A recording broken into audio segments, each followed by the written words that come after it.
우린 종종 이렇게 오해할 때가 있습니다. 내 형편이 조금 더 나아지면, 내 환경이 더 나아지면 하나님께 감사할 수 있을 텐데, 여전히 변화되지 않는 이 환경 속에서 내가 어떻게 하나님께 감사할 수 있겠느냐라고 합니다. 하지만 정작 우리의 형편이 더 편해지고 더 좋아졌는데도 불구하고 사실 감사를 하지 않는 경우를 우리가 더 자주 목격합니다. 왜냐하면 감사는 환경의 문제가 아니라 우리의 마음과 믿음의 문제이기 때문에, 바울이 자족하는 믿음에 대해서 빌립보서 4장에서 아주 잘 설명했듯이 정말 사방이 우겨삼을 당하는 그런 어려운 상황 속에서도 하나님을 바라는 믿음만 있으면 그 형편 속에서도 길을 찾고 기쁨을 찾고 감사할 수 있는 거예요. 그런데 믿음이 없기 때문에 사실은 우리가 환경에 의해서 사실 지배당하는 그런 경우를 많이 당하게 됩니다. 유대계 정신분석학자 빅터 프랭클은 이런 이야기를 했습니다. 한 인간에게서 모든 것을 빼앗아갈 수 있지만 한 가지 자유만은 빼앗을 수 없다. 그것은 어떤 상황에서도 삶에 대한 태도를 선택할 그의 자유다라고 했습니다. 우리의 자유를 빼앗을 수가 없는 거예요. 우리는 하나님을 선택할 수도 있고 아니면 어떤 세상이 원하는 것을 선택할 수도 있는 거예요. 어쩌면 그 기로에 서 있을 수도 있죠.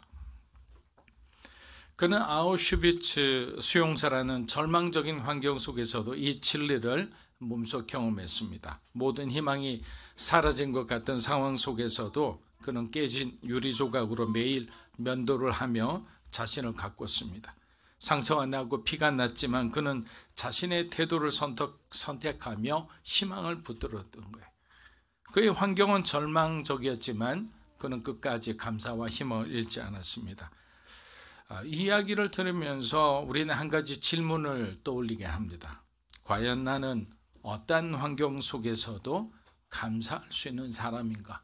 지금 내 형편이 넉넉하고 어느 정도 살만하니까 하나님께 감사할 수 있지. 정말 이 빅터 프랭클 같은 이런 사람처럼 정말 죽음을 앞둔 그 절망적인 상황 속에서도 하나님을 원망하지 않고 우리가 하나님께 감사할 수 있는가? 그래서 이 질문은 단순한 호기심이 아니라 오늘 우리가 살아가는 우리의 현실을 정확하게 들여다보게 해주는 것 같습니다. 사실 우리를 둘러싼 현실은 그리 녹록지 않죠. 사람들은 여전히 환경에 쉽게 영향을 받으며 살아갑니다. SNS에서는 다른 사람과의 끊임없는 비교가 이루어지고 잘 되는 사람들 보면 부럽기도 하고 질투가 나기도 합니다. 그래서 우리는 끝없이 어떤 영향력을 또 인지도를 갈망하지만 결국 만족 대신 피로와 좌절감과 공허함을 맛보기도 합니다.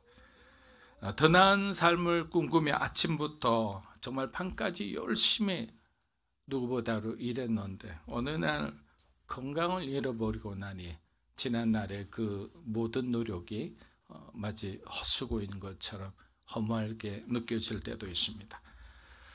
디모데후서 3장에서 바울은 말세의 특징을 이렇게 설명합니다. 사람들은 자기를 사랑하고 돈을 사랑하며 감사하지 않는다. 세상 역사에서 엄청난 타락이 있을 때마다 아예 세상을 등지고 따로 나가서 하나님을 섬기자는 그런 움직임이 있었습니다. 예수님 당시에 SNF나 중세의 수도원 운동이 바로 그런 것입니다. 그러나 그들의 영향력은 겨우 300년 이상을 넘지를 못했어요. 삶의 현장을 떠나 해결책을 찾는 것은 기독교의 가르침이 아니기 때문입니다. 기독교는 그 문제가 있는 그 삶의 현장을 떠나는 것이 아니라 그들의 삶 속으로 우리는 아우르지 않는 거예요. 그들에게 다가가는 거예요. 그래서 그들에게 우리에게 주신 그 복음을 나누고 전하고 선포하는 것이 바로 그리스도인인데, 이처럼 마치 세상을 회피하고 더럽다고 회피하고 그들만의 공동체를 만드는 것은 성경적이지 않다고 우리는 알 수 있습니다. 디모데에게 주는 바울의 권면을 통해 우리가 말세가 아닌 오늘 이 시간에 우리는 그럼 과연 무엇을 해야 하는지에 대해서 우리가 함께 공부했으면 합니다. 자, 디모데후서 3장 1절 2절 우리 다시 한번 읽어보겠습니다. 말세에 고통하는 때가 이르러 사람들이 자기를 사랑하며 돈을 부모를 거역하며 감사하지 아니하며 거룩하지 않으며. 자, 이 말씀만 딱 읽으면 여러분의 마음이 무거워지지 않습니까? 바울은 말세의 특징을 아주 가감없이 적나라하게 그대로 묘사합니다. 그리고 그 특징들은 우리가 살아가는 이 시대를 정확하게 보여주기도 합니다. 여기서 말세는 앞으로 올 어느 시기가 아니라 바로 우리가 살고 있는 지금인 거예요. 신학적으로 말세는 예수 그리스도의 초림과 예수 그리스도의 재림 사이에 있는 그 모든 시간을 바로 종말 또는 말세라고 하는 거예요. 그러니까 바울이 디모데에게 편지를 쓰는 그때도 말세의 한 지점이었고 그 편지를 다시 읽는 우리도 말세의 한 지점에서 바울의 편지를 읽고 있는 거예요. 그렇다면 바울은 왜 이런 말씀을 디모데에게 전했을까요? 그것은 단순히 말세의 경고를 주기 위함이 아닙니다.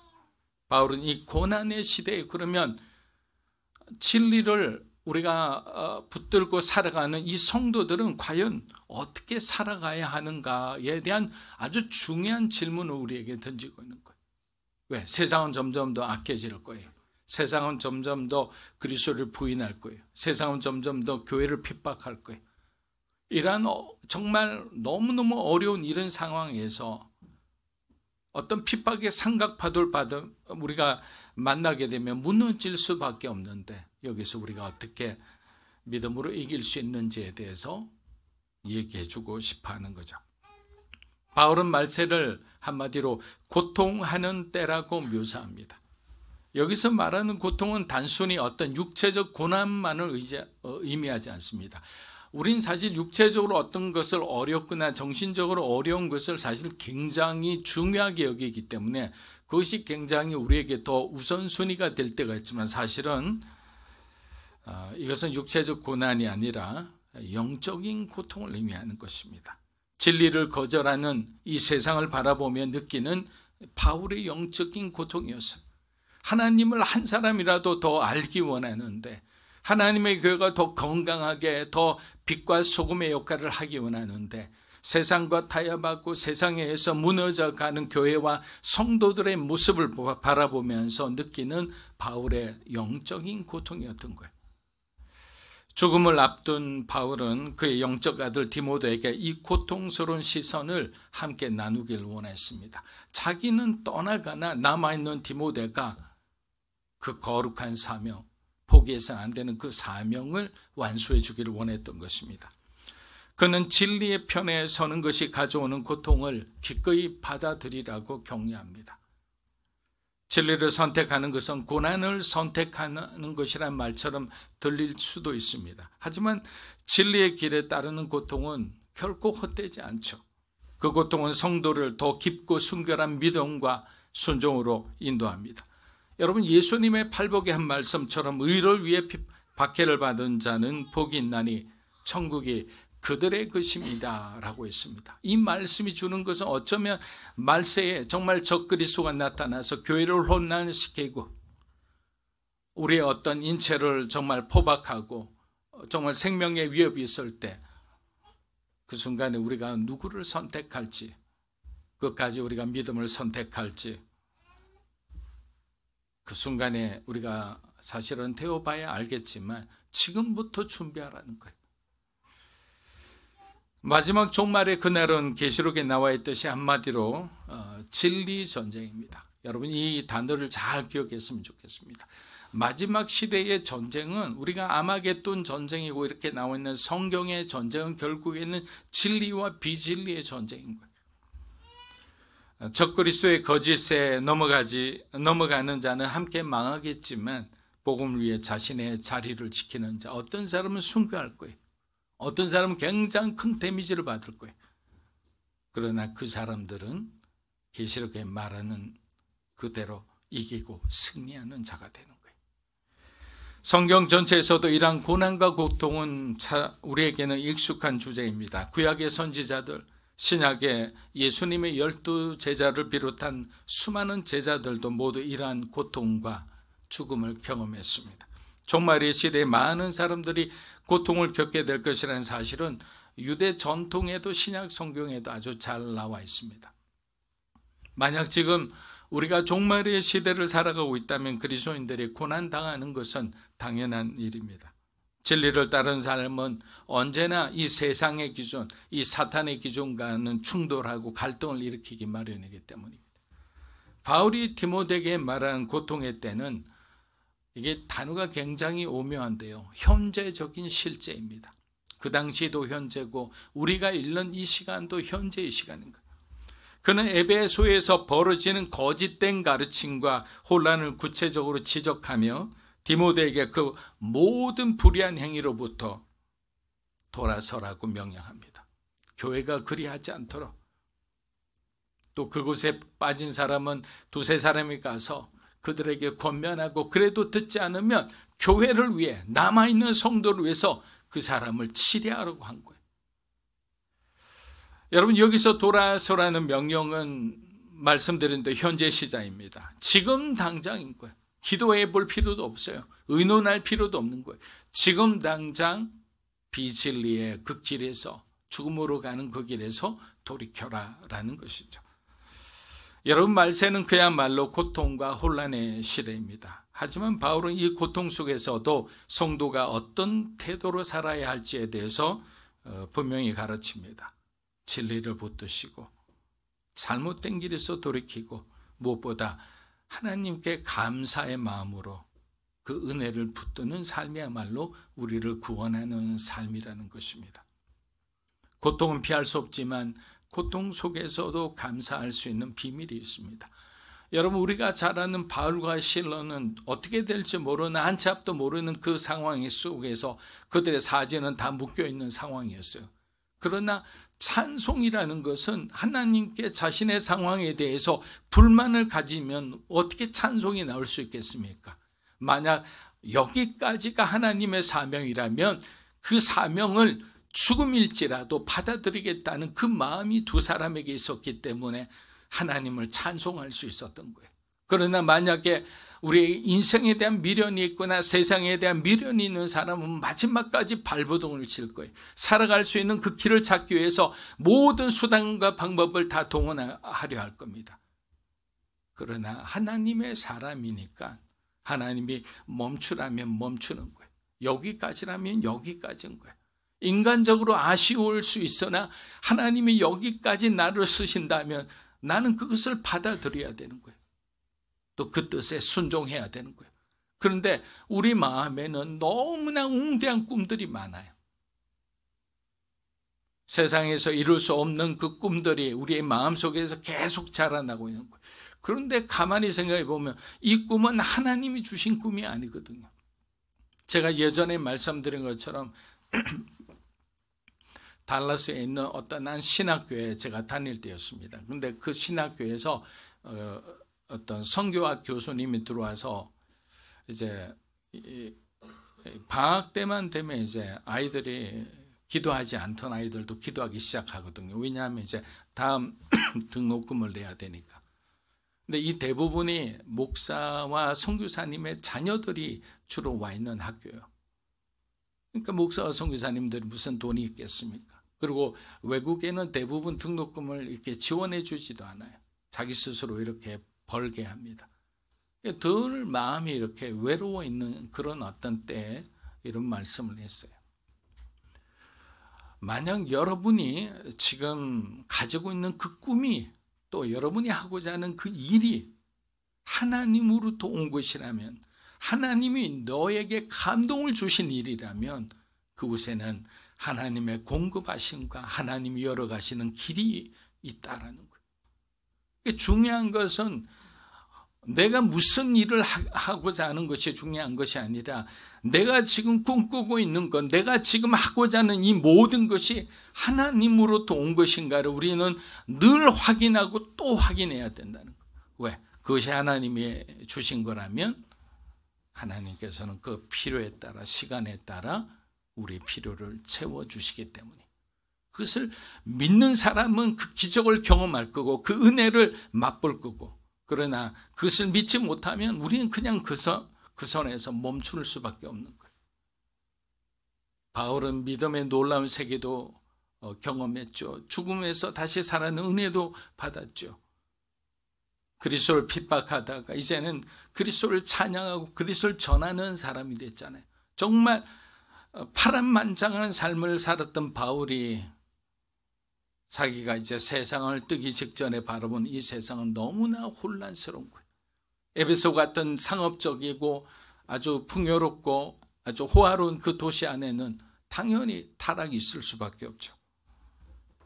그래서 진리를 붙들라고 하는 거예요. 디모데후서 3장 2절을 다시 한번 읽어보겠습니다. 사람들이 자기를 사랑하며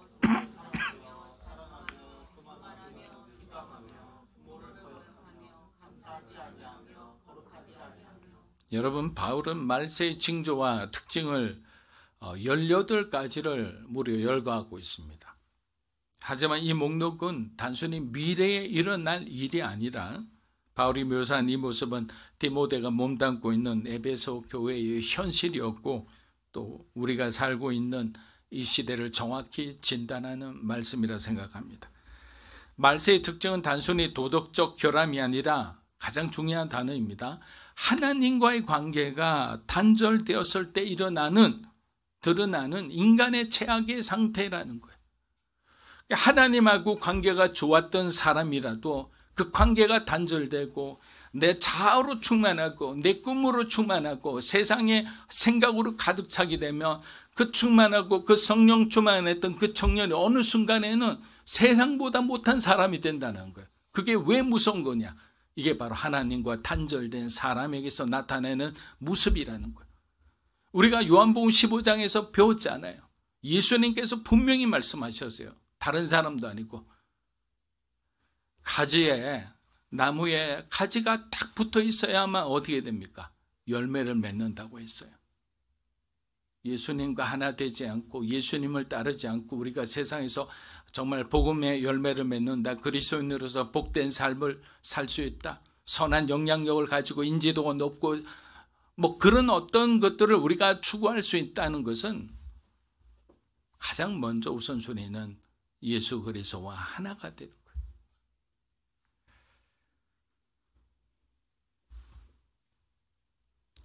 바울이 그래서 첫 번째 지적한 특징은 사람들이 자기를 사랑하며입니다. 여러분, 이것은 건강한 자기존중, 자존감이 아니라 왜곡된 자기애를 뜻합니다. 자신만을 위해 사는 이기적인 태도, 자신을 우상으로 삼는 마음입니다. 그래서 이런 사람들, 자기애가 가득한 사람들의 특징은 물질에 사로잡히는 거예요. 왜? 돈이 우상이 되니까 사람이 더 이상 중요하지 않게 되는 거예요. 왜? 돈이 영향력이 있으니까 그 돈을 가지고 자기의 어떤 모습을 자랑하고 싶은 거예요. 그래서 돈에 집착하게 되는 거예요. 다른 사람을 늘 비교의 대상, 경쟁의 대상으로 여기고 자기가 조금이라도 부족하다고 느끼는 순간 부모님도 원망의 대상이 되고 형제도 원망의 대상이 되고 자기를 밀어주지 않고 자기를 인정해주지 않는 그 모든 사람이 불평과 원망의 대상이 되는 것입니다. 그래서 이런 사람에게는 신앙이 들어갈 틈이 없습니다. 그래서 저는 이거를 적으면서 이런 생각을 했어요. 세상이 더 악해지기 전에 정말 우린 전도해야 되겠다. 내년에 한 영혼을 귀하게 여기는 교회가 되자라고 했잖아요. 더 악해지면 복음이 들어가지를 않아요. 아무리 더 단단한 바위가 되는 거예요. 그래서 우리 자녀들의 세대가 정말 점점 악해진다고 생각했을 때는 지금부터 그들의 믿음을 바로잡아 줘야 하는 거예요. 그리고 바울은 감사하지 아니하며라는 아주 중요한 표현을 덧붙입니다. 여러분, 감사하지 않는다는 것은 태도의 문제가 아니라 감사를 안 한다는 것은 우리의 신앙과 우리 영혼에 굉장히 깊은 악영향을 미칩니다. 왜냐하면 감사는 하나님께서 우리에게 베푸신 그 은혜를 기억하고 인정하는 행위가 감사잖아요.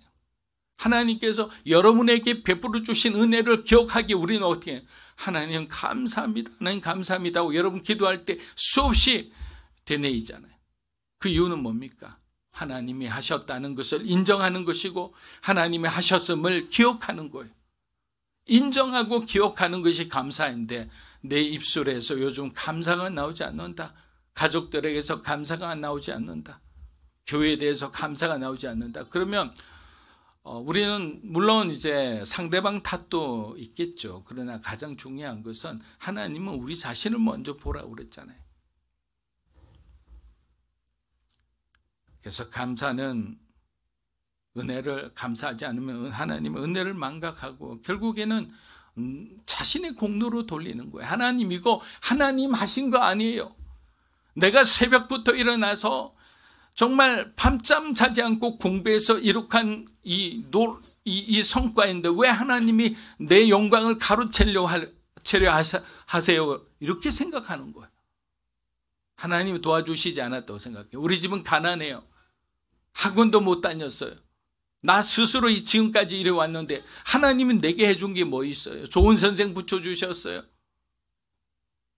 부모님은 알코올 중독자이고 이혼하셨고 도대체 하나님이 내게 무엇을 해주셨나요? 이렇게 할 수 있는 거예요. 로마서 1장 21절 여러분이 잘 아는 구절 한번 읽어보겠습니다. 하나님을 알 때 하나님을 영화롭게도 아니하며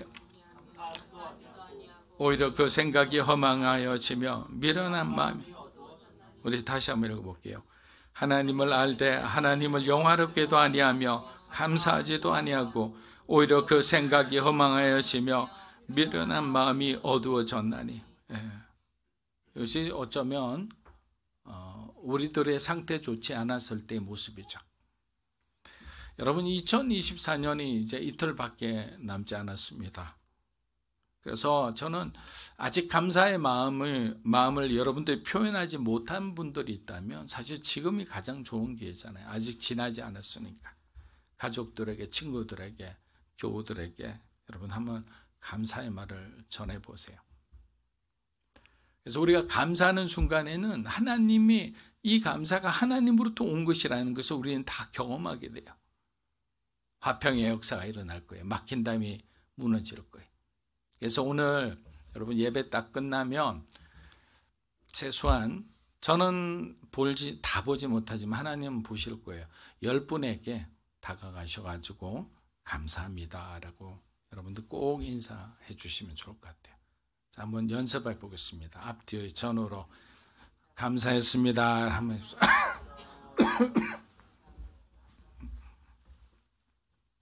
자, 디모데후서 우리 3장 4절에서 5절 마지막 부분 한번 읽어보겠습니다.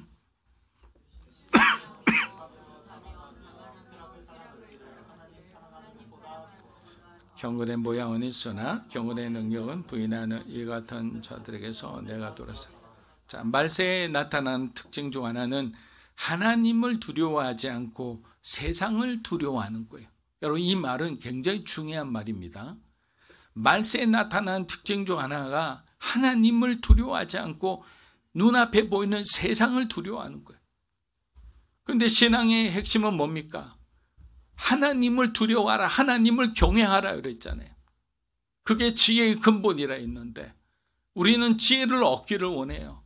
세상에서 어떻게 헤쳐나갈지 그 지혜가 우리의 삶의 능력이 되기를 원해요. 그런데 하나님을 경외하지 않고 세상을 두려워하는데 어떻게 우리에게 하나님의 지혜가 와서 그 문제를 우리가 해결할 수 있겠습니까? 중요한 부분이에요. 세상을 두려워한다는 거. 오늘날 우리는 종종 인간이 이룩한 위대한 업적이 우리의 힘과 우리의 지혜로 가능했다고 착각합니다. 이로 인해 하나님의 가르침에 대적하며 세상의 기준을 우리 마음대로 막 정의하려는 그런 경향들이 생겨나고 있죠. 바울 시대에도 사람들은 자신들의 죄를 정당하기 위해서 하나님의 뜻에 반하는 율법과 전통과 관습을 만들어냈어요. 이것이 복음에 늘 언제나 복음을 괴롭히는 것들이었어요. 율법과 관습과 전통이에요.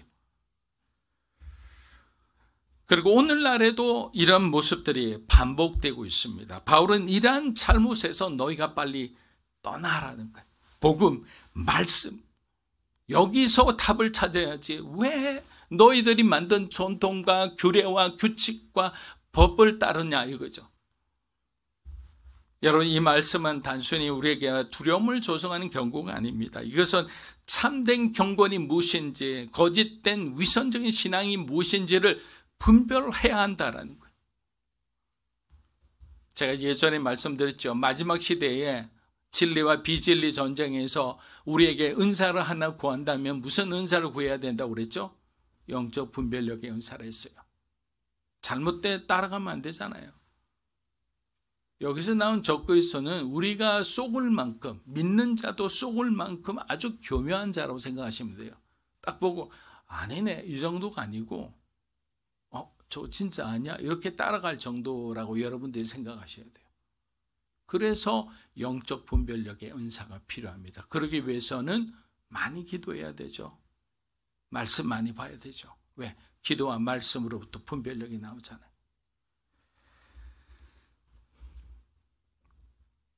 이러한 문제는 에베소 교회에서 뚜렷이 나타났습니다. 거짓 교사들은 사람의 욕망을 이용해 잘못된 가르침으로 교회를 혼란스럽게 했고, 그 결과 그 신앙의 본질이 바울이 그렇게 단단하게 만들어 놓았던 신앙이 한순간에 이렇게 흐트러진 거예요.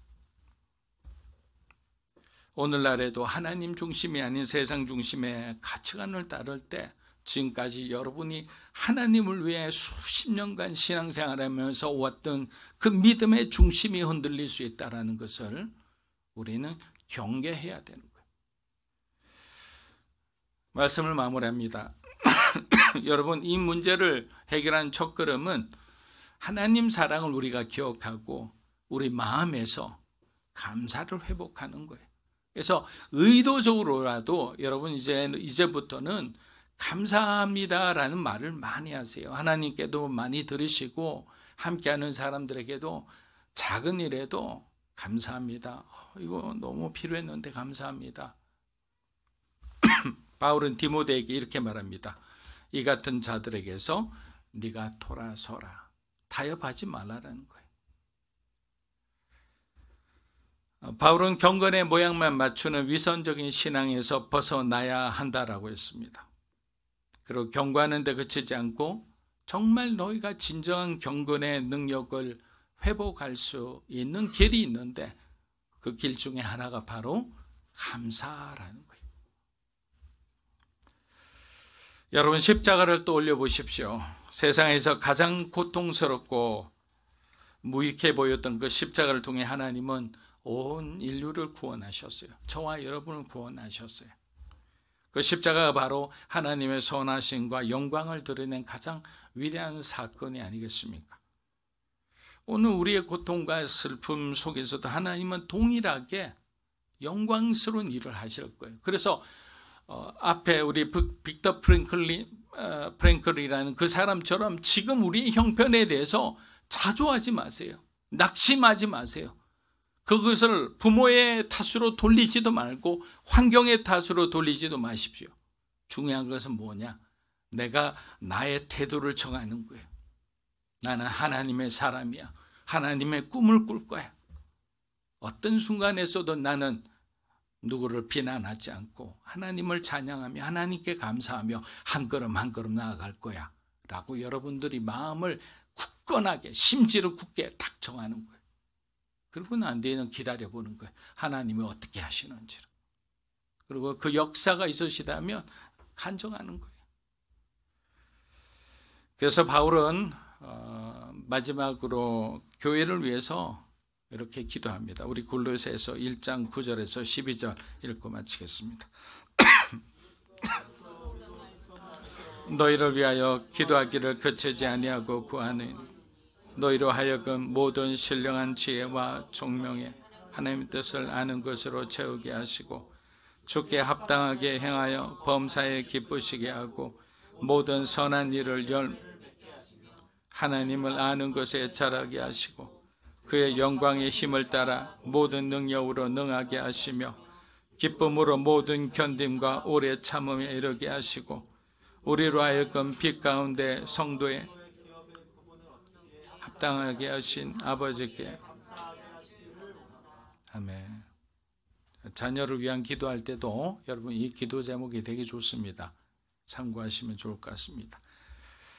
여러분 오늘 이 기도가 여러분의 기도가 되기를 축복합니다. 한 해의 끝자락에서 또 새로운 해를 앞두고 있는 이 시간에 우리의 삶 속에서 감사의 능력이 다시 회복되기를 기도합니다.